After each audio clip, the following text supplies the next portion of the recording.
بسم اللہ الرحمن الرحیم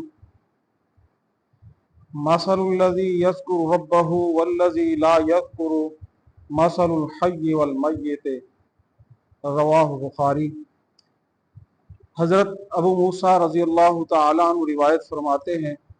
کہ نبی کریم صلی اللہ علیہ وسلم کا ارشاد مبارک ہے کہ جو شخص اللہ کا ذکر کرتا ہے، اللہ کو یاد کرتا رہتا ہے، اور جو شخص یاد نہیں کرتا، ان دونوں کی مثال زندہ اور مردہ کی ہے۔ جو شخص اپنے زبان کے ذریعے، اپنے دل کے ذریعے رب کا ذکر اذکار جاری رکھتا ہے، وہ مثل زندہ انسان کے ہے، اور جو ذکر سے غافل ہے وہ انسان مردے کی طرح ہے۔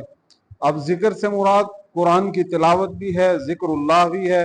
اللہ کی حمد و ثنا بھی ہے، استغفار بھی ہے، درود بھی ہے، یہ تمام چیزیں اس کے اندر شامل ہو جاتی ہیں۔ اسی طرح ایک اور حدیث پاک کے اندر آتا ہے، نبی کریم صلی اللہ علیہ وسلم کا ارشاد مبارک ہے، لا یزال لسانک رطبا بذکر اللہ،